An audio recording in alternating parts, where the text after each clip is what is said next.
Hello! Welcome back to Seen by Few with Nick, Lance, and Amber. This one we were kicking around is doing for Halloween one, but we decided just to do as a COVIdeo. Because why not? It's streaming on Netflix, and that's good enough because I felt like talking about this movie. And that is The Mist. The Mist. By? Menon. Stephen King, I guess? Yeah. Well, the novella, but not necessarily this one. Yeah. Was this guy's, the director's name, Frank? Darabont. Okay. And I probably massacred that, but I think you got it approximately right. That's good enough, right? sure. And, Close enough. And starring Punisher. Close enough for government work? Yeah. Hey, you know all about that. Yeah. It's when starring Punisher. We've got Armin Zola. We've got Laurie Dale. Wait. Carol. Andrea. It's Andrea. Is it Andrea? I don't remember. Yeah. It's been a long time since I've seen The Walking Dead. Yeah, we got the chief. I think her real name is Lori. Oh, Yeah, we got it's Andrea. I think Thomas Jane is the only... yeah, Laurie Holden. Thomas Jane was the only character actor's name I know of. Oh, and we had Star Killer. Oh, yep. Can't forget Star Killer. And Star Killer was there for a little bit. So, and the young girl he was hitting on, she was from Angel. Oh, okay. She was in like Vampire 3 number episodes. 3. I don't No, know. her name was Gwen. I don't know if I've gone through Angel enough to remember the faces that well. There's a couple people I remember from Angel, but... Yeah, I can't place Gwen in my memory banks, but I have not watched Angel as much as I've watched Buffy. Yeah. So, like, if it was like, oh, this is so-and-so from Buffy, I'd be like, I know exactly who that is. But right now, I'm like, and I was like, I think I know where... I can kind of picture the episode, but I can't really identify the episode. Wait, this isn't an Angel review, sorry. It's not an Angel review. As a quick aside, just real quick, so I can mention this on camera, I say one of our niches that we can do from now on is we go all the way down to the bottom of the movie list, and we find an actor that's all the way at the bottom of a particular movie we're doing, and just shout them out. And then we shout them out, and we could start actively seeking out their other movies that they've been in, and watch that, and then go down to the bottom of that list and shout that person out. But sometimes it's just 6 random, degrees of support actor. Uncredited. Yeah, who is uncredited, who's really just a glorified extra. Yeah. And doesn't really have he IMDb must have credits. said he must have said a thing, but if he was uncredited, he probably didn't even say a thing. Stephen E. Williams, who is a MASH group member, uncredited, he could be in something amazing. He's probably one of like the extras in the supermarket, I guess. MASH group. I don't know which one. Or MASH, maybe it could be military. Yeah, maybe he's one of the. I don't know. But if he was uncredited, he probably didn't say anything. Because to say something, you have to get credited. He played the feet. Which means that he was probably in something else and he said something, and then people was watching this movie and were like, yeah, I know that guy. Yeah. And they went back retroactively and put him on IMDb. There you go. Yep, maybe that works. Or it's just somebody took a picture of themselves and they just start adding themselves as uncredited persons to every movie. All right. So, shall we go ahead and rate it and then get into The Mist? Yes. All right. Oh, no. So, Lance, if you're going to give The Mist a score from 0 to 10, what would you give it? So, don't show that on the first number. So, I would give the movie a solid 7, but the ending of the movie, I would give this movie a 9. Oh, I bumped it up 2 points, huh? Yeah. I went with the 8 because I figured it was a 7 and that the ending bumped it to an 8. So I'll explain it. Yeah. We'll definitely get to it. Yeah, I'll explain it later. But anyways. All right, Amber, what would you give The Mist? I would give The Mist, because of the sheer pleasure the ending gives me, a solid 9. Oh, wow. Okay. I was thinking lower because it had spiders in it. Yeah. Creepy spiders. So, I've already fucked this up, but I'm just going to commit, and I'll tell you how I fucked it up afterwards. So. Did you flop? Did you flop? I don't want to talk about it right now. So Nick, what would you give The Mist from 0 to 10? I think I'm sitting on an 8 for this one. I flopped. You flip flop. I thought you would give it a 7. I was like, I know you enjoy it, but I was like, do you enjoy it enough to make it higher than a 7? I think the uniqueness of the movie itself is what makes it slightly more enjoyable for me. Yeah, I meant to have Amber have the 8. And I meant for you to have the 7. But you know what? I'm sticking with it. I'll stick with my guns. It's even after 2 questions of who's going to go first. I'm going to ask you, and then me. If this is the only thing I fuck up in this video, we're doing okay. All right. So now that you've seen our numbers, now we're going to go into deep, dark spoilers. Yeah. So do yourself a favor, turn this off if you've not seen the movie, and go watch the movie. Yeah, Amber, would you stop this and go see the movie since you're our one viewer? I've seen it. Okay, never mind. Now, this one's on Netflix, and it's real easy to track down. Yes. And it's a good fucking movie. It's a great movie. movie. The less you know about it, the better. Let's just put it this way. I'm not a huge Stephen King fan. And this is Stephen King works. It's my second favorite Stephen King. There's only one other Stephen King derived film, property. and he knows which one it is, that I would rate higher than this one. And you know which one it is. Mm-hmm. Can you say the line from it? Should I say the line for it for you, just so you know? Whisper them. Remind me. Oh, God. Yeah. You think you're some kind of hotshot. You stole my story. You stole my story. I love that one. Window. That's my favorite Stephen King. I've seen personally. that movie once, and it didn't make much of an impression on me. Maybe if I watched it again. It left an impression on me. That's my favorite one, I want to say. You stole my story. You stole my story. All right. But, okay. Spoilers. Bing, bing. All right.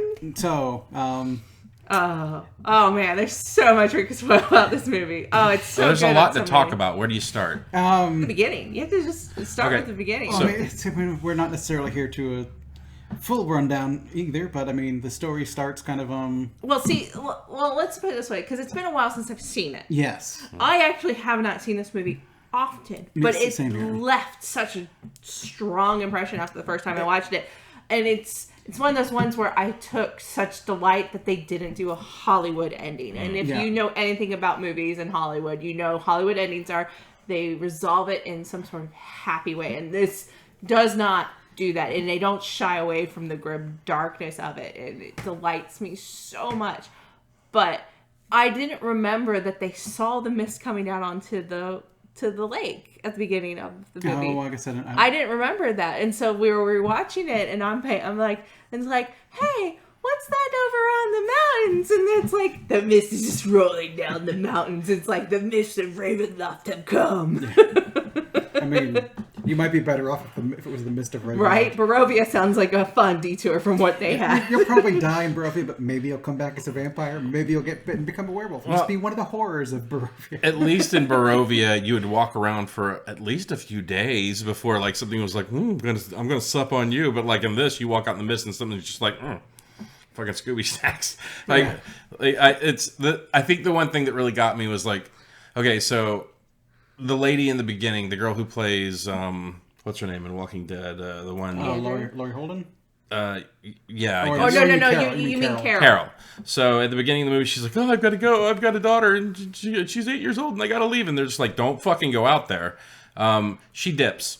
And she pleads with everybody, like, won't somebody walk a lady home? And everyone's like, fuck you, lady. Yeah, everyone's like, fuck all that noise. It's kind of like outside is on fire, and you're like, I'm going to go outside into the fire. Doesn't someone want to come with me and protect me in the fire? It's like, fuck you. Right? That's fire. Yeah. Fuck the fire. Stay here. Yeah. But put a pin on her because, maybe everything's not bad with her. Yeah, we'll circle back on that. Yeah. But so she dips. Yeah. Well, early, I guess the thing I find kind of interesting to get everyone to the store or whatever.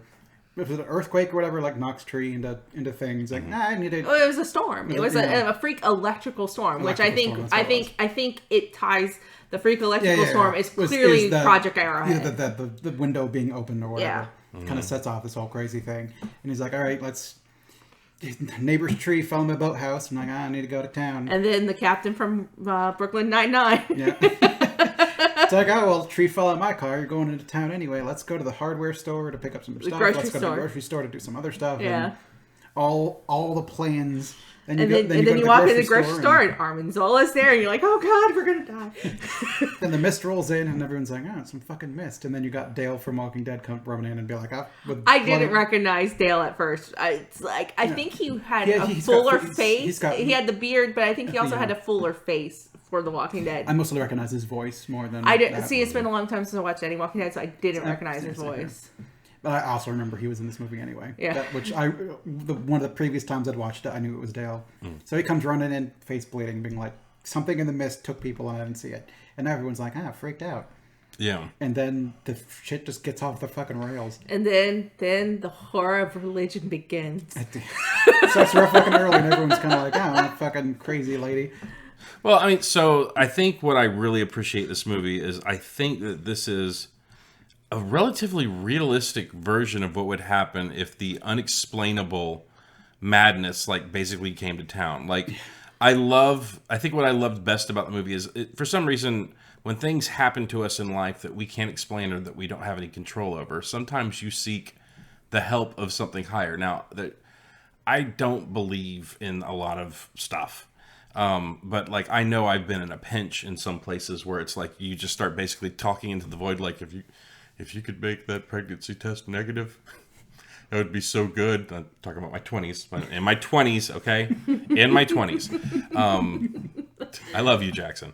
But or just reassure your son, please, not me. Or if this STD test could come out negative, I would owe you so big. I didn't care who I was talking to. I was just hoping that some random thing would be like, okay, bing. I guess I own your left nut now. No, this particular thing collects left nuts. So anyways, but I think that's what I appreciate most about this movie is that you have this thing that something's in the mist. We don't know what it is. And then they see something that horrifies them. And then it goes from, it can't be that bad to, oh fuck, it's horrible. And then you have to word of mouth it to the other people. Well, it starts with, you're fucking lying to me. You're lying to me, and then, when other people start buying into it, it's like, well, it's probably not as bad as you're saying it is. And then it's as bad as you say it is. And you're like, if I go into the mist with a bunch of people, we'll probably be fine. And it's just try to downplay how bad it really is over and over and over again. And so we don't even know what happened to those guys. We know what happened to Rope Guy. Yeah, well, I'm assuming the rest of them probably got aced. Yeah. But, it's that guy's whole plan was, we're going to go find help. So it's literally the scenario of I don't have to run faster than the bear. Yeah. I just have to run faster than you. So that dude he's like let me throw a bunch of snacks around me and then I'm just going to make a run for it.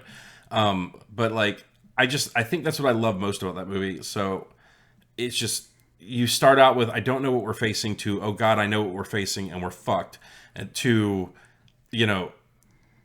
just the chef's kiss at the end of the flick. I don't want to run there immediately. Yeah. So when we were talking about stuff to watch in October, and we were browsing through Netflix to see what kind of options we had to work with us.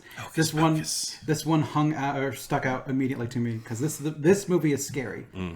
Not because of the monsters, because the monsters are okay.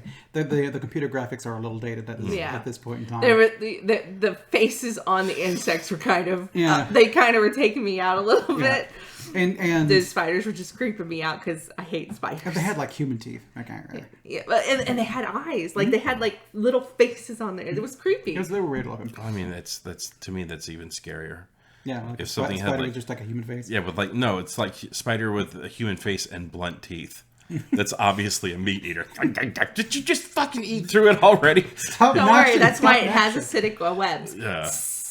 But so we were thinking stuff that's scary. So, you think of ghosts. I don't believe in fucking ghosts. The thing that's going to scare me with a ghost movie is more of the jumps. Just to be you think you're in the anticipation of jump scares, and I don't particularly like jump scares. What scares you is the psychological trauma of being stuck with a bunch of people, including one religious weirdo. Human beings. Human beings with group or with mob mentality going fucking nuts. That shit happens. We were the monsters all along. Yeah. And I want to clarify one thing that you just said. So I don't mind jump scares. They're not bad if used sparingly. Yes. When your entire movie 70% of the scares in your movie relies on fucking jump scares. That's not good. You're going to get me with every jump scare. I'll admit it. Yeah. You're going to get me. I don't get the rush of adrenaline from the jump scare, though. I just get the, oh, okay, it was just a jump scare. Well, it's not scary. And it's usually the thing that jumps me is the sound flare. Sound cues. The sound cue they have to do with it, which I don't. Sometimes the visual cue will get me too, but normally the sound is right there with the visual. So I guess a jump scare I like, which is not fully a jump scare, is in The Grudge. What's her name? Yumi, or something like that. Sticks. Yukio? Maybe I think it's Yumi, something like that. The very first girl. Oh, who puts her head sticks her head up in the attic and pulls out the lighter and is like looking around, and she happens to move the lighter in such a way that it illuminates Kayoko's face. Yeah. And I mean, it just kind of goes there to face, but she doesn't like jump out or anything immediately. Or like when she's going up the elevator and there's a subtlety to it. Toshio kind of like on every single floor, getting progressively closer to the elevator as it goes by. Yeah. It's stuff that's sudden, but it's not just kind of like nothing. Bleh, and then it's over and done with. Yeah, super silent to extremely loud noise. Yeah, that I don't like. Yeah, I mean, but the difference being is that the girl sticking her head up in the attic, where it was the girl whose face got eliminated, as opposed to a cat that went, that's it's not fucking scary. Stop it. Yeah. Build the tension, and then like the shit that's scary is like when you can see it in the frame, but kind of, and you're like, wait, what the fuck is that? And then it fucking is there. So, that goes into the whole concept that the horror is typically best played when you allow the person's imagination to run wild, which was the entire basis of Lovecraftian horror to begin with. Was he gave just enough a description to let your own mind take madness. Which I think it works a lot with some of the monsters in the mist. You can kind of see their outline, but they're in the mist. Yeah. So you kind of got the shape of them, but you got to fill it in with your imagination. Yeah, and I can. Well, it's so I like scares where you can see kind of what's coming, but it doesn't like.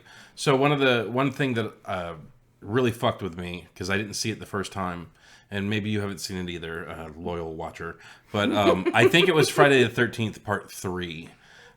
Where Jason's like going around killing all the people at the camp and everything like that. There's a scene in the movie where they're in the cabin and like a person's like in the den of the cabin and they know that Jason's around or something like that, and they shut the door, and then it has like a top-down shot of the cabin where you could see like the person standing there, and lightning flashes and fucking Jason is standing in the corner. They don't point it out. They don't aim the camera in the corner. It's just you see it or you don't. Yeah. And I had seen that movie 5 or 6 times, and then that just one time, I just the lightning flashed, and I was just like, the fuck? And then I had the benefit of going back and watching that part over again. I was like, holy shit, he's standing right fucking there. Yeah. Well, it's like Hereditary. They did that with Hereditary when her son was asleep in his room after his broken nose, and mom's just creeping. And if you're focused on where the camera is telling you to focus, which was the kid, and you're not trying to look at the whole screen, you're missing. So it's one of those things of directors want you to look at a particular place, but they're always they'll fill clues in normally in the rest of the scene unless it's a super close up. So I need to clarify something real quick. When we say spoilers, we mean spoilers on everything. So if you haven't seen Hereditary, well, you guys did a review on it. I was there. Yeah. And I watched the review, and I commented, and I liked, and I shared. So, And you are the one person watching it. So, sorry if we ruined that for you. Not sorry, because we know you've seen it. So, but, yeah, it's... Oh, sorry. I was just going to say that I think that this movie does building the tension pretty well, just because you occasionally get some of the jump scares or whatever. They're like in a pharmacy, and like you look over, and hand reaches onto person's shoulder and he was in a web, ooh, or like the spider jumps up and stuff like that. But I think that's the stuff that's not scary to me. It's the building tension. I will admit I squealed quite a bit during the spider scene, but it was less because they were scaring me and more because it's really kind of gross and creepy, and it's one of those body horror things that it's just like, oh yeah, the man with like spiders coming out of him, and then like when the thing falls over and he explodes into baby spiders. But see, that's the thing. That's body horror, and that was freaking me out. But see, that's the thing about that particular scene is it goes from jump scare to escalation to escalation to escalation. So like to me, that's fucking horrifying. Yeah. And that you heard me squealing? Yeah. Well, I mean, I didn't squeal, but like I'm just like, oh, that's kind of. Okay, that's gross. Oh my God, that's I gross. forgot Oh, Jesus, I Rod! forgot at first that the MP was going to explode into spiders, and then I saw all the bumps. It's like, oh no, that's right. But so because you said that, the jump scare that reminds me of that is a good jump scare is the Aliens, where they go down into the thing, they find the people like cocooned up for the first time, and they're looking. The one dude's like looking at the girl that's up on the wall, and then all of a sudden she does the eyes open up, and he's just like, we got one alive, like that is a subtle jump scare that works. But you're also looking at the thing that's about to jump to. Also, a good jump scare in this film is right after the pharmacy scene when you're back in the grocery store and they're looking, and then suddenly and they have it framed where you can clearly see that something's going to pop into the frame with the way that the camera's positioned, but still you get that jump scare as the survivors of the pharmacy suddenly are there, and they're like, listen, and they're all panicked. So, and that's a good jump scare. That one is good because I think it works with the story. Yeah, it flowed with the tension, so it wasn't like it was just like, here's some jump scare. And there is, I'm thinking of a movie in particular that's bad, but I don't think you guys have seen it because there's the Grudge remake where they do a lot of jump scares. I don't think I've seen this. Just to do jump scares. Mm-mm. And that shit doesn't fucking work for me. It's like just kind of like, yeah, and it's like, the ghost is there, bleh, and then the ghost is gone. Yeah. And you're like, why the fuck did you even show up? Just like, that's spooky, and then they're gone, and you get to live for another couple hours, and they're like, spooky again, and you're like, what the fuck are you doing? Yeah. Meh. So the to your point that you just made, because this was something I was actually paying attention to. So anytime in a movie where you have a person's face in frame, and they're off to one side, and you have that emptiness on one side. Yeah, I'm always waiting for something to like fill that real quick. Yeah. So they did that, I think, 3 times in this movie, where someone was off frame, and there was that hole, and I'm like, here it comes, and it didn't come. And then the second time, I was like, here we go, and they didn't do it, and I was like, okay, so all right, maybe it's just my mind. And then the third time they did it. If that was what Frank Darabont was going for, he got me, because like it didn't happen the first 2 times where I was like, there's room for the jump scare. It didn't happen. I was like, okay. And then the third time it happened, I was just like, okay, well played, sir. Yeah. And again, not some kind of like movie fucking aficionado. I'm not going to sit here and Tarantino level the movie for you or anything like that. It's just, I notice little things like that because, we've all been around the block or two when it comes to these movies. We know what to expect from some of them. And I love it when they can set you up for something like that, and then they're just like, nah, I'm not going to give it to you yet. I also don't want you to Tarantino this movie because I don't want to talk about feet. So you see, it's the big toe that's the tastiest. Truly, though, the most horrifying aspect of this is, as you brought up, the mob mentality with the religious fever that is building from the craze, or fervor, I should say, more of a religious fervor that is building from crazy lady mother Carmody.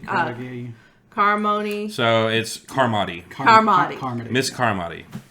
No, she called herself Mother at one point, Mother Carmody. Well, she was fully embracing her nuttiness. Yeah, she leans into that zealotry at that point. I think it also shows how rationality die, where you've got like how quickly they became an unraveled civilization. It's like it was less than 48 hours. You've got like Thomas Jane and I don't know the guy's real name. Armand Zola. So his name is Toby Jones. Okay, Toby Jones. So the two that are going back there with the character Jim and like his friend or the mechanic, William Sadler, and then the bag boy. And it's like, the fucking thing blew up. That's Sherman from American Pie. Okay. He looks familiar. He had the red spiky hair in that. It was the Shermanator. Yeah. Okay. Where you've kind of got like the guy being like, no, look, I heard something banging on the door. We probably shouldn't go out there. And then the kid would be like, hey, you fucking pussy, we're just gonna go outside. I can do it. I'm a kid. I can handle this shit. And it's just not working. And like, and the adults being like, oh, the kid said he was gonna fuck. Like, he's a fucking kid. He's supposed to be stupid. Yeah, he's supposed to be stupid. What's your excuse? Yeah. Yeah, but like, I think that's the other thing that bothers me about this movie, because they play every angle of like human bigotry and fucking jealousness and just being petty. Like, I don't like your big fancy words. I don't like your big fancy book learning. And if you say something, I want you to count your teeth, because you're going to be holding them next time you say something. It's more aspects of tribe mentality, whatever. Where we're the in group and you're the out group.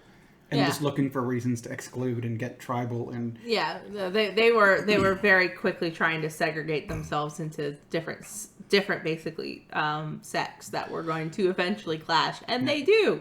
Spoiler. It's the thing that's scary for me is when you've got rational people being like with a question and they're like, I don't know what the answer to this question is. It's a thing we're gonna have to like try to figure out and think about, and it could be anything, but we'll figure this out. And then you've got crazy who just kind of like claims to know, and because they're sitting there going, I know what's going on, it's this weird decision or whatever, I know this, and everyone else around just looking for answers, being like, well, this guy's just saying he's thinking, or they want to try to figure it out. She's saying she knows what the answer is. Yeah, she's quoting the Bible. It must be true. So it would start with a person being like, it's God coming back to karma, and I'm sure most of the people in the store are like, what the fuck ever, because the guy even said this lady is known to be like a fucking weirdo. She's a town crazy. But I mean, church lady. You gotta be honest with yourself. Like, honestly, look inside yourself. If you were stuck in a store with a bunch of Draculas outside that are like randomly picking off people who are walking outside, there doesn't seem to be any out, and you just don't understand what's out there fucking eating you.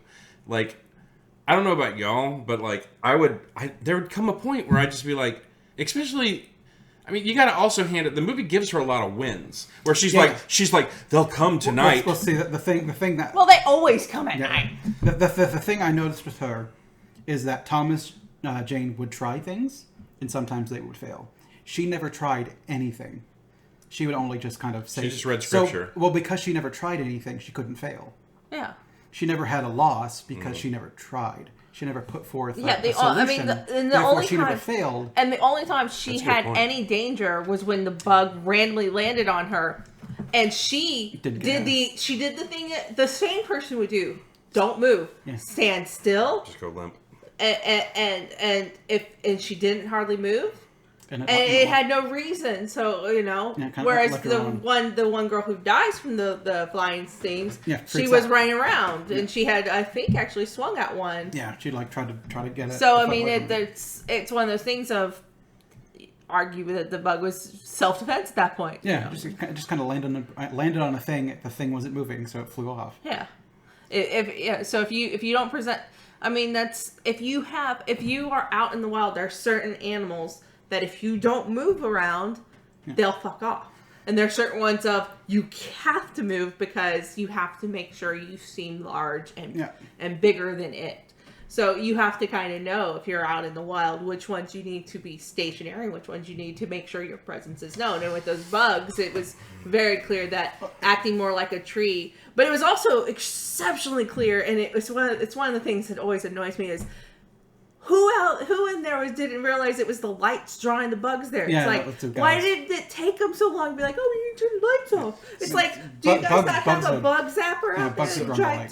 So I'm not sure if that's 100% true, because like at the end of the movie, they're driving away from the store with all of the floodlights on. At dawn. Yeah, it was the bugs come out at night. Yeah. Okay. Because they're kind of like stinging moths, basically. Yeah, and right near the end, like that makes sense. Laurie Holden, or whatever her character's name was, kind of says, "It's dawn, let's go."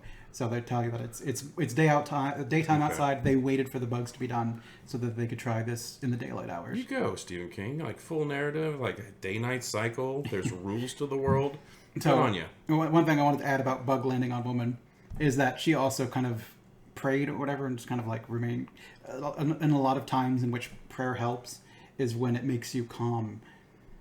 And there's been like mining cave-ins and stuff like that where people have been kind of like worked up and worried. And when they would get together and pray together, they're all calm. They're not breathing as deeply. They're using up less oxygen. And it's a thing that's actively helping. And therefore you can attribute it to the prayer, even if though it's whether it actually helps or not is up in the air. It helps because it makes them calm. It makes them use less oxygen. Think of something else. It just makes so it she was calming. She was centering herself. So she was also to her credit in her delusions was also giving herself over to the will. Mm-hmm. So if the bug did sting and kill her, it was God's will. So, she fully embraced and accepted whatever her fate may be. Yeah. Unfortunately, by it choosing to fly away because she was because she was so calm. Another check in the W. It added to her zealotry. Yeah, it made her she is the most villainous person in this entire film. Oh my god, I hate her so much. I cheer every time she gets pegged in the head with a can of peas. Well, yeah. That's a great scene too. Although one thing I like is when they have when they pull out Darth Maul, Sam Witwer, and she's riling the crowd up. The first time, like when he's trying to go to the front and someone stabs him, the crazy lady looks surprised, but then she's quickly like, "Oh, cool." Yeah, no, she quickly is like owns it. Then she just kind of gets back into it. I just like the fact that at first she's like, "Oh shit, they've gotten kind of out of control," but then she's just like, Yeah. Then she leans into it and yeah. Then she's just full on nuts from there. Near the end, she's calling for the blood sacrifice of the child. Yeah. Give us the boy. Yeah. I will fully support Armin Zola. He's always Armin Zola. So I've seen him in a bunch of stuff. He's just like he's Toby Jones. Toby Jones. I know him from other things. I know he's like in Ever After because he's one of the guards. Okay. He's Mr. Hyde. He's the one who's you've seen Ever After, right?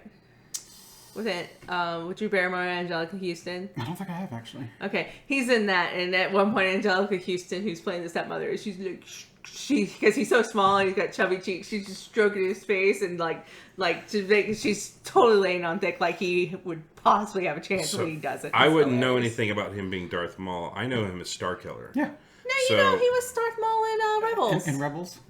He's the voice actor for Darth Maul in Rebels. I wouldn't know that. Yeah. But we're just telling you. Yeah. No, I get it when you say it, but I mean, this dude is like all over Star Wars. Yeah. It's because he knows and loves Star Wars. Yeah. Starkiller. He's been Vader. He's been Palpatine. The reason why he sticks out a bit more as Starkiller is because he actually lended his face to the game. Yeah. Whereas for Darth Maul, I think he might have lent his body performance. I don't know if he lent. He definitely lent his voice. Did they use him in the game? Solo? It was his face too. Mm-hmm. Yeah. He lent his face for Force Unleashed. But in the movie Solo, was he Darth Maul as well? Instead of Ray Park? I don't remember if he did the voice. Ray Park was the body. I don't remember if they had Ray Park doing the voice for well, because Ray Park never talked. Ray Park never did the voice. He never talked in Phantom Menace, so they were like. I mean, I guess we could find out real quick. Sorry, sidebar. Sidebar. What was it? The Solo movie? Was it just called Solo? Or was it was just Solo? called Star. It was Solo, a Star Wars story, which sadly was actually better than The Last Jedi. I mean, super low bar. I mean, that's not trying hard for me. But Donald Glover as well. Mm-hmm. Don Glover. While they're looking that up, when she wants to sacrifice the kid, every inch of my mom instinct. He voiced Maul, Ray Park. Okay, that's Ray what I Park thought. Because I think when he had it open, I thought I saw the movie cover. Yeah. But her wanting to sacrifice, what was it, Billy? Yeah. So it's like, every ounce of me was like, give us the boy. Well, they call that from the very beginning when it's like, we need to basically get a plan and get the fuck out of here before she gets her congregation up underneath her. And then the one dude's like, it's not going to happen. He's like, okay, you know. It's they see the writing on the wall. There's some crazy shit going on, and people need answers. She claims to have answers. She claims to know the answers. Yeah, and that's what people need. Well, that's literally like her whole scene. That's unfortunately the dangers of religion in general. Well, it's cult. It's cult mentality. Yeah. It's one person has all the answers, and everyone else basically falls in behind them. But that's the thing, is that she not only professed to have all the answers, but like basically she was just so blasé to be like, we need a blood sacrifice, and everyone else like, no, okay, blood sacrifice. That sounds right. I mean, if we give it blood, then then it won't come for us. So what about the fucking dude who got his pulled out the fucking hangar bay door? Oh, he doesn't count because the dude that works the meat market. They didn't even the guy who was going to go to the get the shotgun out of the truck. Mm-hmm. He was a blood sacrifice. No, they never mentioned him either. No. Well, that was the dude who got hoisted into the air. He was he kind of did. The rope went up. Oh yeah, he did get hoisted in the air. Yeah, but then they drag his legs back. Yeah. But everybody else that ran out in front of him, you don't hear a word from them. But she never brings up the fact that they were blood sacrifices. It's only when they offer the blood sacrifice. It's not if they get accidentally grabbed. That's God's will. Oh, they offered up Sam Witwer. He was the first blood sacrifice. Even like leaving behind a bloody handprint. And I think, unfortunately, to her favor, I don't think they had any bug attacks that night. But I also bet. The big critter at the front probably kept them away. But I also think that they probably put off the lights, and they had the torches on standby at the hole so that they couldn't come in through there. So it's just like they were learning how to deal with the threats, and because of that, it got attributed to her win. Which, speaking of, one thing you brought up while we were watching it was that these monsters are very courteous. Oh, they really love thresholds. Like if your door's open, they're gonna just let themselves in because an open door policy. But if you close the door and there's like glass there, they'll just be like, oh, okay. They might bang on it a little bit. Oh, sorry, I didn't see the glass here. My mistake. So I was gonna try to make the point of maybe they don't come out of the mist because like that's what they breathe and everything like that, which still could hold to be true because like.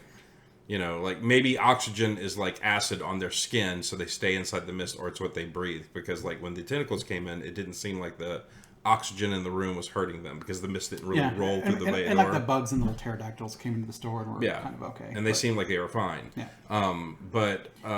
So I'll add in real quick. This is just my 2 cents on it. So I've read quite a few Stephen King novels. This is a world that he's been developing over many books. This other world, and the one that really kind of ties it together for me. So he wrote a book called From a Buick 8, I believe it was called, where they had a Buick that some unknown entity was driving. They left it in town. They tow it to a police station, and they find out that the trunk of the car is a dimension to another planet or a world. The way they describe some of the stuff that comes through the trunk is kind of like some of the stuff this world could be. So, and I know that Stephen King likes to do those threads where like every book is connected to every other book somehow. He would be the first one who truly created a multiverse. The MCU, whatever. Yeah. So, he's got the Steven cinematic universe. You just don't know it. So, but it wasn't anything that he intentionally did. He just wrote a bunch of books. Then he wrote the Dark Tower Gunslinger, where he came up with the whole thing where everything's connected. All universes are connected. It all leads back to the tower that's in the center of this universe. So the Dark Tower series is what tied his Kingiverse together. Yeah. Because there's another book that I have not read called Hearts in Atlantis. I've watched the movie with Anthony Hopkins. And so the movie is like not super great. But like it's got an amazing ending. You love that movie. It is. I do like it a lot. You sound like you're choking up just thinking about it. Well, it's Anthony Hopkins is a fucking national treasure. I love that man. But anyways, so I can't recommend this movie enough. If you haven't seen it, you really, really need to go see it, because I'm even remiss to even say about the ending, even though we've given them spoiler warnings. We're going to do a second spoiler warning before we discuss the ending, because you can't have a discussion about this and not bring up this ending. I mean, is there anything else we want to talk about before we get to the ending? Because I mean, that's kind of the next. I think we've hit the beats and kind of the themes. Yeah. So the only other thing I'd like to bring up, not to put too fine a point on at this point, but like the thing that gets me about this movie is it has it's like every stage of like denial in it, you know, pleading, begging, acceptance, like, and they're all represented by different groups of people within that store. And I just thought that was brilliant. Like, and that's the one thing. You have different, I mean, there's at least 3 people who committed suicide. The 2 army guys and Hattie. Is that the woman? What, she the does. The old woman that does pills, Yeah. But like, I mean, technically, everyone who ran out of the store to get help. It's not. Well, we're talking about the people in the store who actively committed suicide. But I mean, honestly, if one of y'all, if something weird started happening outside that door right now, it's kind of like, and you and Amber went down to the garage, even though I had an argument with you the night before, and you're like, there are dildo monsters that are attacking, and I cut off the head of one of the dildo monsters down the store, I wouldn't be like, It's literally 100 feet away from me. Bullshit. Okay, yeah, you're just trying to get a ha-ha on me. No. Like, I that part does not make any sense to me. You would think psychosis before, or joke or something like that beforehand. Because if I came to you saying, like, I'm getting chased by a werewolf, you'd be like, oh, it must be a big dog or something like that. Yeah. But, like, that was literally... The human mind wants to find a rational explanation first. Our first instinct when affronted with something that does not make sense is to try to make sense of it. So if you have people coming back saying stuff that seems ludicrous and obscene and just crazy because it's like, I saw a giant tentacle monster eat Norm. It's like tentacles came from the mist that took them. It's like, no, you know, it's like when he comes in after he turns off the generator and they're like, I heard a noise on the door, and they're like, was it before or after you turned off the lights? You know, signifying that he's scared of the dark. The dark made noise. So sure, they establish early on that there's a level of, we try to make sense of the unsensible in the most logical way first. Yeah, but like, so he's like, it took the kid, it killed the kid. We've got a tentacle cut off in the other room. Just look. Like, I'm not gonna go back there. Just look at it. And the one dude's like, yeah, I jump at the rubber snake and you all have a fine laugh at me. But then like and then the store manager's like, oh, I think their imaginations are running because of the beer, the one Budweiser that they each drank. And then that one beer you're currently drinking. Yeah, and then you have a store full of people.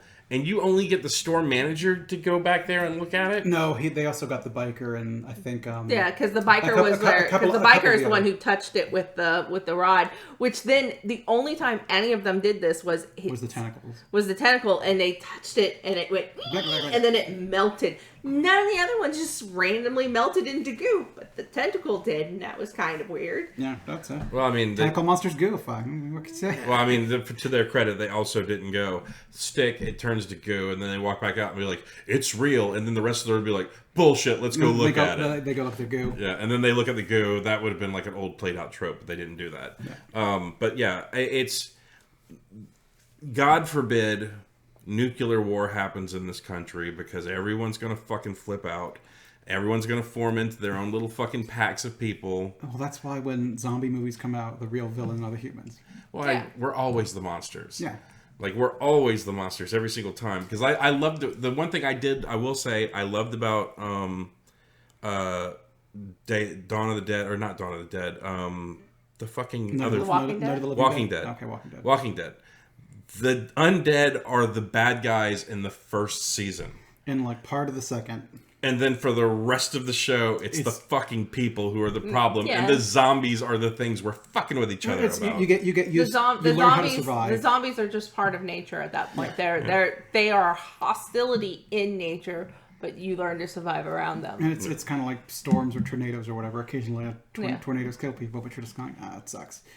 It's the when you're all in isolated little communities, and you're kind of like, well, we can't eat. These people have food. Let's go get it. Mm. Oh, well, yeah, I thought it was ridiculous. Well, I'm not going to talk about that because that's political. Yeah. So let's not get political. Yeah. Anyways, so let's go ahead and plow. Does anybody have any other scenes they want to talk about before we get to the piece de la resistance? I don't think so. I think a lot of this movie, the movie's good. Yeah. Watch the movie. A lot of the scenes stick out. We don't need to go over every little scene. It's got great escalation. They do a really good job about ramping it up. Mm-hmm. They do a really good job of like head faking you in certain scenes. Like, this movie is a masterclass, in my opinion, on how to write a horror. So, because it's just they do it right. I wonder if you could cut this movie, because in this movie we're following the sane person. Mm-hmm. But we're seeing all the crazy shit he's seeing. I wonder if you could cut this movie from the perspective of just someone in the store. And it's like one of the horror trailers that people put like, this is Billy James and he's having a great day. And like, you only ever see what the hero's talking about without the context. And so it makes them look crazy, maybe. Yeah, then you have two levels of crazy you're contending with. Yeah, does he look just as crazy as the other woman when you do not have context? Yeah, so the dude, the next door neighbor who was like all pissy, you just get an entire movie shot from his side. So like when he's like, and then we find out he never died. That would be interesting. Yeah, and then that and would then he be went on to interesting. become a captain at a Brooklyn PD. Yeah, I still haven't watched that show. I haven't. Andy seen Samberg it. was under my charge. I'd shoot myself too. Anyways, so that's what I was going to say in the beginning. When Carol runs out, and then we see her later on in the movie. So that's when it occurred to me. When the mist first rolls in, the monsters were sparse, and she made it. Yeah. And then eventually they get thick as fuck out there, and there's bigger ones coming through, and that's when people started getting axed immediately, because like people go out, they get killed immediately. Other people go out, they make it to the pharmacy, or they make it to like their cars that are further in the parking lot. I mean, you also gave him like the mist rolls in. So I guess the spiders come in, and then, hey, this door's open. They come inside, start laying eggs. That's their house now. Now you are 200 feet from their house. Whereas when Carol went out first, nothing had nested yet. Yeah, true. Stuff hadn't come out that far yet, but also it hasn't nested yet. And if you look, she clearly had to fight to get there. She's got what looked like she had blood on her head. Like, Yeah, at the very end. I'm sure like she had to protect. She the house is not or the whatever. spoiler, by the way. Yeah. With the end, she Yeah. does survive, but that's not the. Yeah, I'm sure. True. I'm sure near the end of it, she had a fight to get through it, and then once she got there, it probably had to protect herself. But you know what this tells me is that her character in The Mist is stronger than Carol was at the beginning of The Walking Dead. Yes.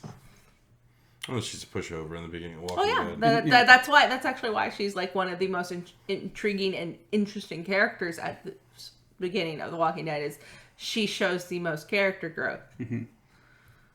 She becomes her husband by the end of the show. Yeah. Everyone becomes the same friggin' Well, person. the whole point of The Walking Dead is showing the de-evolution of society as in the apocalypse, and it's just like after a while, I just was like, I'm done with this. Yeah, I never finished the show either.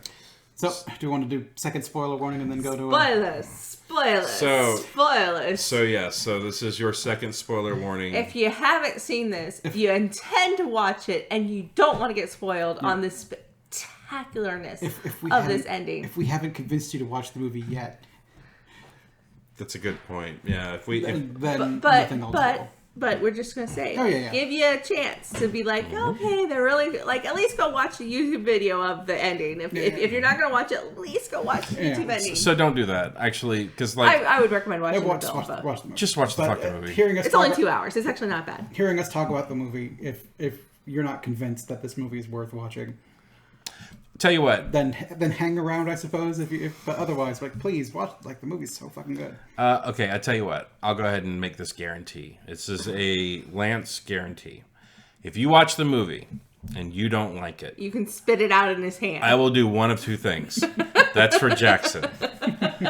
Oh wait, that's right. If you watch the movie and you don't like it, I will do one of two things. A, I will give you the money back that it costs for you to rent or get this. Or B, I'll give you a slap to the nutsack or the taco. One of the two, I'm broke. So you just It's going to be B. figure out which one it's going to be. No, but it's a guarantee. I think it's a guarantee. So before we do that, I just want to play this game with y'all. Don't look at my phone. So Amber Yes. and then Nick, what do you think is the IMDb score for this movie? Critics or IMDb is just a score. IMDb. I'm gonna say it's a 7.2. 8.5. It's a 7.1. So by Price is Right rules, I know. you both lose, but No, you were very close. It's closest. So 7.1. the reason I actually had a good strong guess on that is because I play that dumb Actorly game every day. okay. So I've gotten a good feeling on the ratings of most movies. So it's like, this is probably a 7 by IMDb standards. Because they always list the blanked out titles, the genres, you have the year over here, and then the IMDb score. And so I go through and it's like, okay, if I can't figure out what any of the titles might be, I go, oh, so what's the highest rated ones? And if I can't figure out any of the highest ones, okay, what's the lowest rated ones? Because sometimes the lowest rated ones are Okay, that's your spoiler for Actorly strategy. So, on Rotten Tomatoes, what percentage do you think the audience gave it and then the critics gave it? So let's start with the critics. I'm going to go with 62%.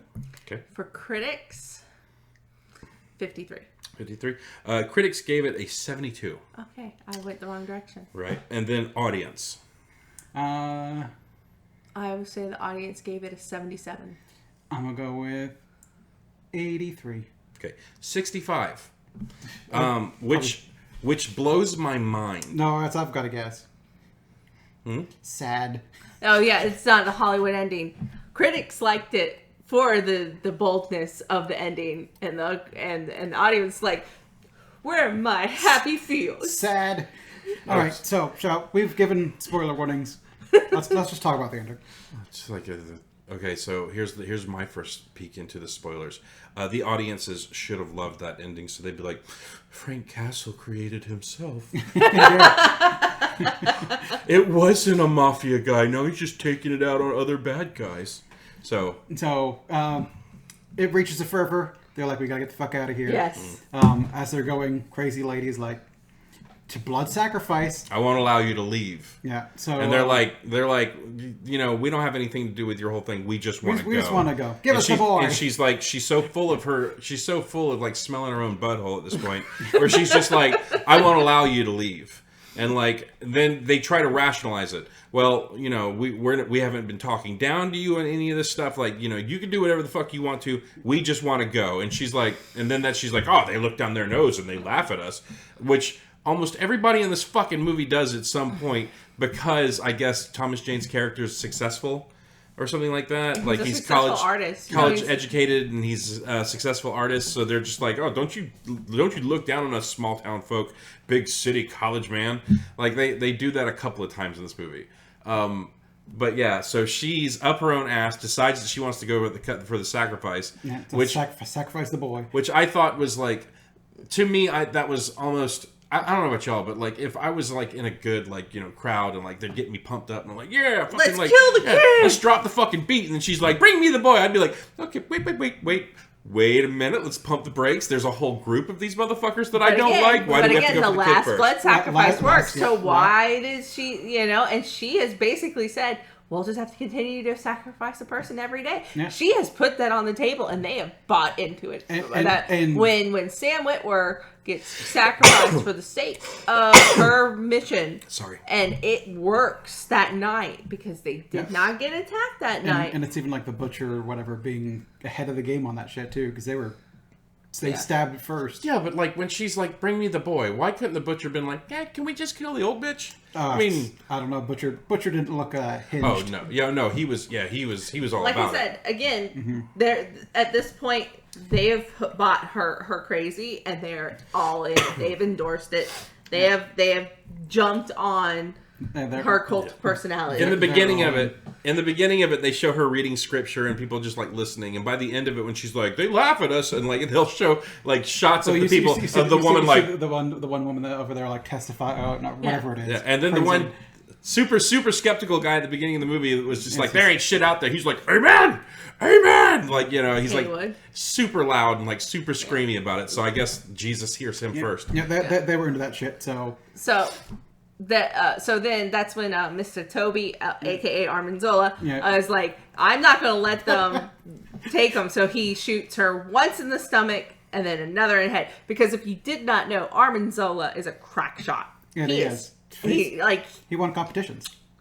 In the original cut of Captain America, he killed Cap. Yeah, he shoots Cap right in the fucking eye. But he's wearing the helmet. So. Well, no, in the eye. Okay. He shoots him right in the eye. Like Armanzola went straight Batman rules on him and like just basically cacked him. But then somebody went back on Marvel and went, okay, we're gonna fire Joss Whedon for this movie, and we're gonna need to bring in somebody else. So one thing I like about that scene is he baps the cult leader, and then Thomas Jane's like, thank you, and then near the end when they're getting out, it's like, she was talking crazy. I just had to kill her. He's like, that's why I said thank you. You don't have to explain yourself. We get it. It's like, oh my god, I murdered her. I came like, no, thank you. That was the right move, because that calmed everyone the fuck down. When they all running out and you see the manager run back to be like, hey, please let me in. The end shot when the car's going by, he's in, and everyone is not attacking him or anything. It's kind of like the spell was broken. The spell was broken. They came to their senses. They saved a human being, and then it was... and to go into this, I kind of wonder what happened to the grocery store. Did they survive? I don't know. I think that they probably did, which goes into, again, the kind of disparity of what we're about to discuss. Yeah, so they get up the parking lot. Some people don't make it. Some people do. You end up... Armin Zola, sadly, doesn't. I know, that's so sad. It was. But it was very fortuitous that in his death, the gun just happens to fall conveniently on the car. It's like in the middle of dying, you're like, you're going to need that gun. All 4 bullets. It could have landed anywhere else, and you might have had a different ending, but I'm going to put it right there. Here you go. You might need this. 4 bullets. 4 bullets. All right, so they second shot. They drive out into the mist to take their chance. And first, they take the detour because he's like, maybe against all hope, his wife is alive. And they did not pull that punch. Yeah, they were going to go check on the wife, but she was dead. Spidered. Yeah. She was clearly spidered because he had a giant hole in his house. and then he was gone for a couple days. She got et. Yeah. Which, I mean, all of the people that showed spidered in the end are just cocooned. Yeah. All the, they should have exploded into spiders at that point. point. But that would be...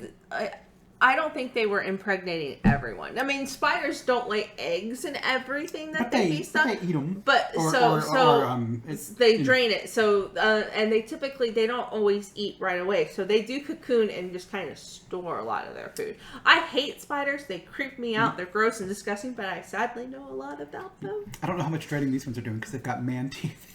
Yeah, but I mean, they still are putting it. Oh yeah. So that she's wrapped up for later, and conveniently seen that, so you could look at the hole in the house and be like, "No, there she is."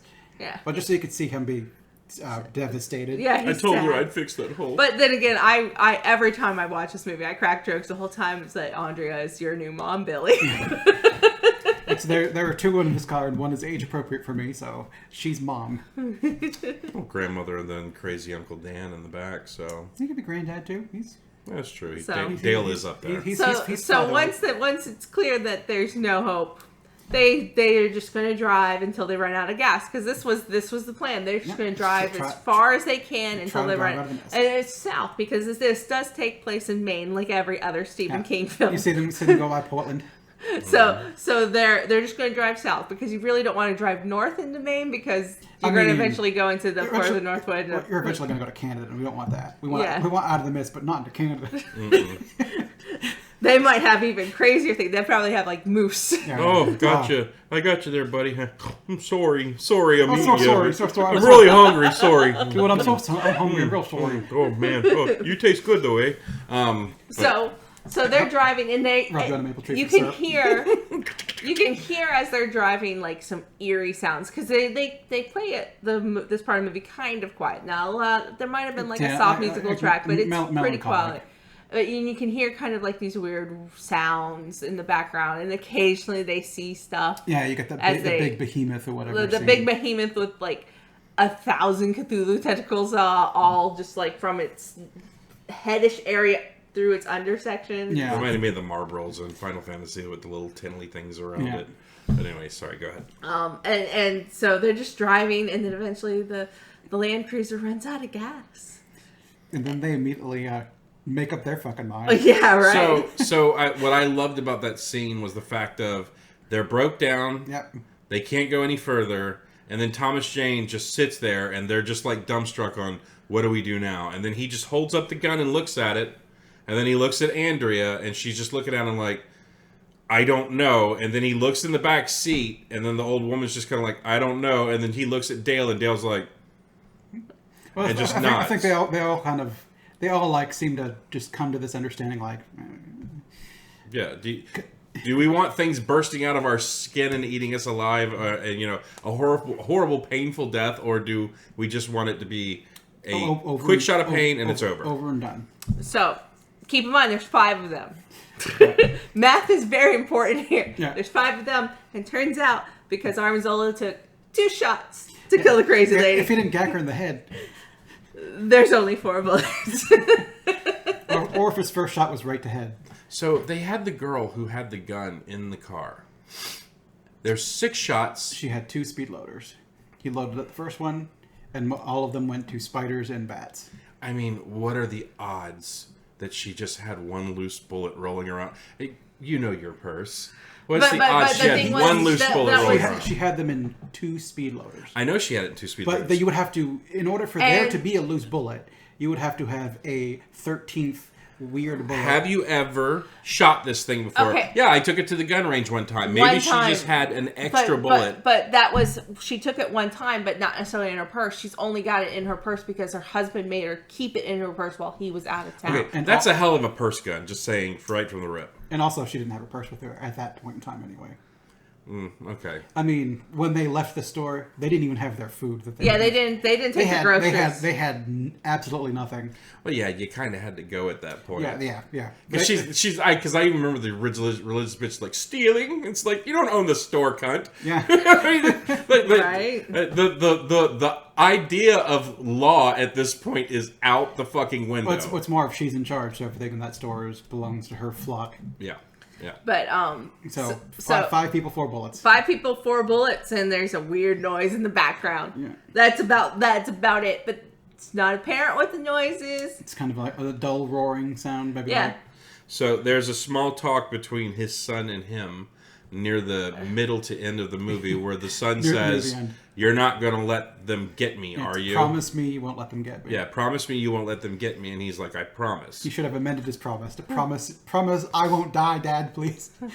Yeah, it's like, yeah, I'm sure, like, right as the kid woke up right before he put... Because that's, like, the even more heartbreaking thing. Yeah, the kid wakes up. The kid's sleeping, kid and he holds up. the gun up like, eh? And everyone's like, yeah. And then he's like, okay, I guess we're doing this. And he looks over, and the kid's like, awake and looking at him. He's like, I'm going to start with you, Billy. You know? Come on, Billy. So, yeah, there's 4 bullets, and everyone is aware of pretty much what's going to happen, and then it pans to the kid. It just pans away to the car, exterior shot of the car. An exterior car at the back on the right side of the car, down by the ground, and it's a shot up. Mm-hmm. And you see flash, pause. And when the second flash happens, is the girl who's in the front passenger seat, because you actually see her head go like this. Yeah, you see like the blood spot. Yeah, and then you get flash. Yeah, flash, pause, as he has to turn around.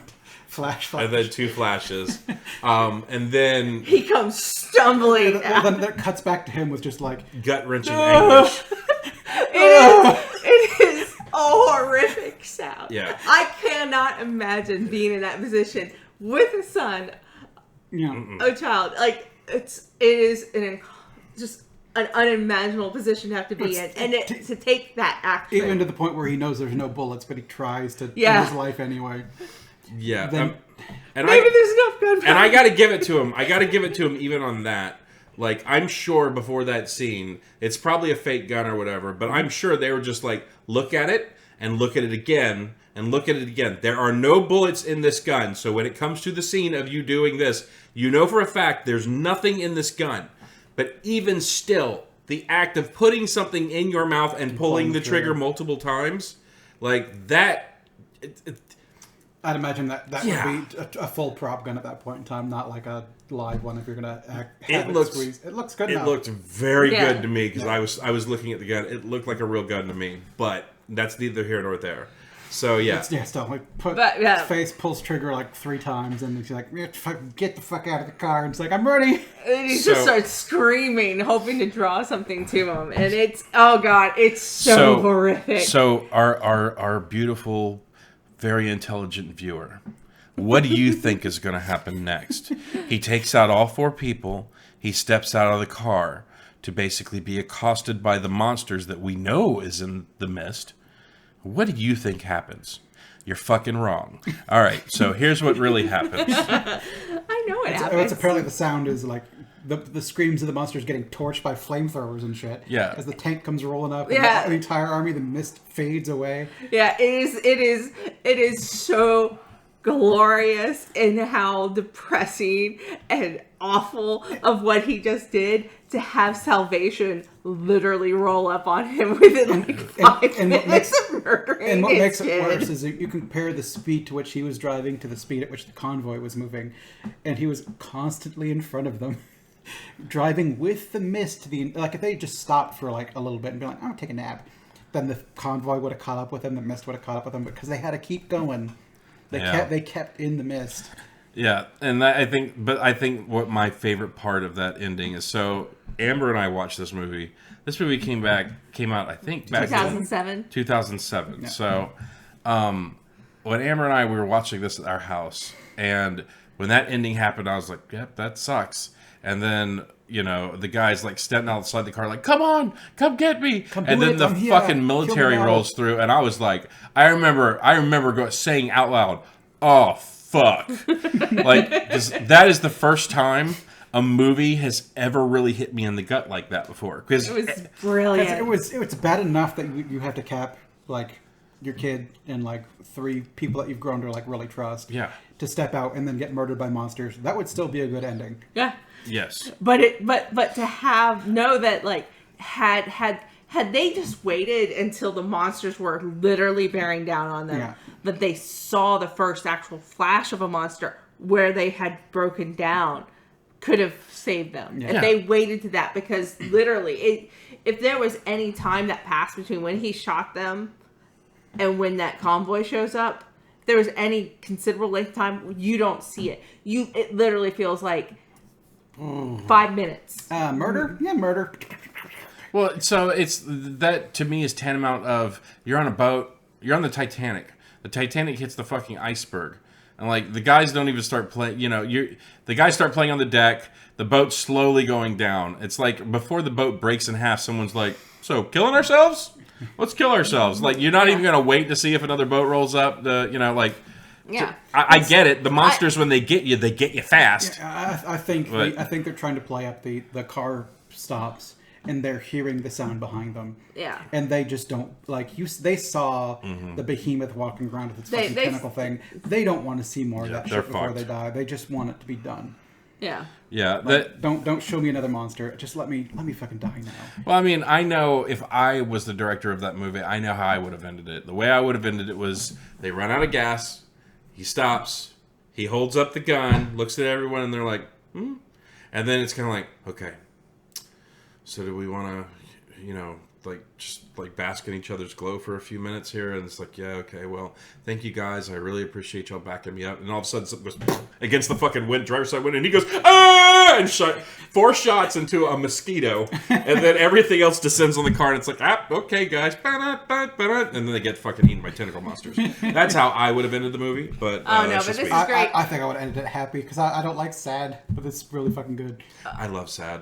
This was so good. This speaks to the depravity that's deep within my soul of like, I love, like, I can't tell you how many movies I come out and like, I think I dislike Pacific Rim, and I'm one of the few people who's like very highly critical of it. And my main point of why I'm critical of it is I hate the ending, because they Hollywooded the fuck out of that ending. It's like he should have died. He should have died in the rift. He should have died, but no, he magically fucking survived. Yeah. No, they should have missed that ending just like they did with this. They should have been like, you fuck. Somber as fuck. It would have been great. And that's what's so great about this, is because he's done something horrific. You get this amazing emotional scene from Thomas Jane.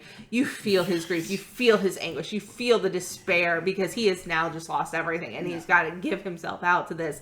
And then he, I think, ends with him kind of like screaming up to the air. He sees everyone going by, kind of like taking it in disbelief. Yeah, he's and then dumbstruck. Then he just goes to the ground as it's like, oh, you get to live. All your family's dead. Yeah. You killed your own son. And then he starts. And he watches as Carol rides by. He is gobstruck when they first come. Like, he's just like. And then you have a couple military guys come and be like, "What the fuck's going on?" You can see one like look in the car, like, "Oh, who the fuck's this?" Yeah, like. But he sees Carol, who left at the very beginning. She with her rides on one of the military convoys with both of her kids, perfectly fine. Had he taken his son with her at that point, he knows that most likely his son would be alive right now. Yeah. And I think that's what really gut punches me, is because you know in that instant all of the regret of what he just did with what he's seen, he can go all the way back to one of the first things that he refused to do. His first decision, because honestly it would have been a bad decision for his kid. Yeah. Well, so it was he made the best decision every time along the way for it to turn out to be all the wrong decisions. Yeah, that was a damned if you do, damned if you don't, because you don't have all the information, but I think the lesson there is if you wait for all the information, eventually It's just too late. Crazy is going to take over. Yeah, so I think if they all just bit the crazy bullet, they probably would have lived too. Well, yeah, but you would have lost yourself, and would that? Well, they probably still would have tried to sacrifice his son, which I don't think he would have let them do that. If they were all part of the crazy, I don't think so. She was going to sacrifice somebody a day, and I think she was going to start with the young children. But I think where it would have turned is if she was able to turn everyone in the store, and they're like, "Oh, it's for the grace of God. We have to fucking sacrifice." And when somebody would like, "Me, take me, send me to heaven." Don't send the child. I'll go in. There would have been people offering themselves up for the glory of doing the blah. But being the one to save the child or whatever. So I wanted to add in one quick thing because we rolled over it when we covered it earlier. The whole issue.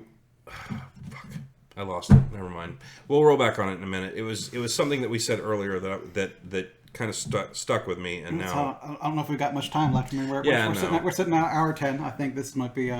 We talked about the ending. Really, an hour 10? Jeez. Yeah, the ending is fucking good. The ending is that ending is what jumps all of ours, because I probably would have given this a 7. Yeah. Probably without the ending, but this ending, I love it. I love because it does something so ballsy in our thing. Yeah.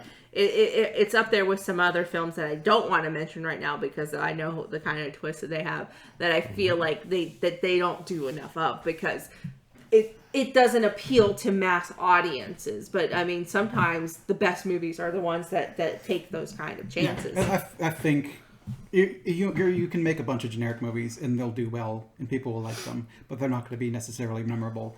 Whereas you take a movie like this and do something kind of dramatic with the ending, a lot of people might hate it, but now that's like good movie territory. Yeah, where you're gonna have the people who like it are gonna fucking love it. Yeah, and to point this out, we said at the beginning this is based off a Stephen King novella. This movie does not follow his ending, and he has gone on record saying that he actually very much likes this particular ending. Which his ending was they survive for a bit. They scavenge for a bit. His ending was bleak of the world around them, but there was still hope. I think in his movie essentially it wasn't like the world kind of fucked, but there was a civilization. Hartford or something like that that they might be able to get. Yeah, they had that hope that they could get somewhere. It was whispered through the radio. It was Hartford or it was hope, and he kept whispering hope to his son, and they kept moving, hoping that they would find an out. Yeah. That was the ending of that, and then apparently Frank Darabont went, "Nah, fuck that bullshit." Hopeful. Yeah. So I will also say, because Stephen King has gone on record to say that. And, in my opinion, this is the best Stephen King movie adaptation of any of his work. I'll just go ahead and say that now. And it's better than any of the other stuff that Stephen King appears in. Stephen, maybe ask people around you about how to stick the landing on some of your books, because Bag of Bones was not a good book. Or just do 2 hits of Coke. One at the beginning, one when you're nearing the end. Yeah. But yeah, no, I'd say we got this one in the bag, guys. Would you recommend this movie? God, yes. I mean, you might not. The people who want the happy, feel-good, tingly movies, they might not like the ending, but god damn it, you're going to respect it. I mean, this movie makes me sad, but it makes me feel things, which not every happy, dappy movie is going to. And there's different classifications of movies. Every one of us has our guilty pleasure movies, the ones that we go to for those endorphins of I need that happy release. Give me that dopamine hit. I want to feel I just want to bask in something that's going to make me feel good, and I can sit back, relax, and enjoy it. And then there are the films that make you just sit there going, wow, what did I just watch? And what, makes you ponder, and it makes you think, and, it makes you consider. And I feel like this is one of those movies where it's like, this is not going to be the one that you're going to be like, I want to feel good about myself. Let's watch The Mist. No, that's not. Well, maybe it is for you. Who knows, Tim? Is this one for you? I don't know. It might be. He does like his Lovecraftian-esque monster films. Yep. You have those movies that end like the Disney ones where you're like, oh, they found each other and they love each other. It's so good. And then you have movies like this end where you're like, World Star, holding up your fucking phone because it's Old Yeller. Yeah, it's a fucking train wreck. But god damn, it's a good train wreck. All right, I think we could Spoilers for Old Yeller, I guess. Well, that's a common cultural knowledge at this point. I think. No, Ma, he's my dog. I'll do it. All right, I think we can put a bow on this one and join us next week for our Halloween special, which is to as yet be determined by us. So it'll just have to join us on the day. Hubie Halloween. No, it's not. No. Hubie Halloween. There are films that are in the mix. That is not one of them. That is not it. I get a little bit of say, even though I'm just a guest. Only She has to because watch it. I will be in the room when it gets watched, most likely, and I'll be like, I do not want to watch this. Join us in our Halloween review of Night Teeth Part 2. The Night Teeth again. You can watch The Great Pumpkin, Charlie Brown. You can watch you can watch Hocus Pocus, because apparently Lance hates that movie. Can we agree that that is not a good movie? I've not seen it in so long. I don't know. Have you ever even seen it? No. Then how do you know? How do you know? I just feel like it's not a good movie. Yeah, so It's cute. It's fun. I didn't have to watch. Hey, wait a minute, Lance. I did. You've never seen Hocus Pocus? Don't. Hey, Lance. Don't. This is not that kind of movie review. You cannot do that. I'm pulling rank right now. You guys are equal rank in this. Yeah, I know. Well, this is okay. I'm pulling rank. This is my one for the year. I am pulling rank. We're doing a view of The Mist. We're not. This is not a have you seen. You cannot have you seen me at the end of this video. Ooh, but I got one coming up in December. No, don't do that. I won't. I want to make you watch Transformers the movie. You're going to anyway. Yeah, but you're going to be heartbroken when you do that review with him. Okay, spoiler alert for the Hocus Pocus inevitable review that's coming up. It's gonna suck. I'm gonna hate it. I've seen enough here and there. It's not coming up. This is my Scott Pilgrim. I've seen enough of it where I'm just like, this looks bad. It doesn't have great special effects, but it's... I love Bette Midler. I love her and everything, but like they make her some kind of bucktooth weirdo in this movie. I've seen the girl singing the song to the kids, and I don't think she can sing. So Sarah Jessica Parker is not supposed to be like got the best singing voice. Yeah, it's supposed to be more of the lullaby. yeah, and We can be done. We don't have to talk about Hocus Pocus. then you got the fat funny one. We don't have to talk about Hocus Pocus. That's called a joke. Oh well, I'm just getting it out of the way now. There's my review. We're done. All right. All right. Bye, everybody. See ya. Bye. Fade to the mist.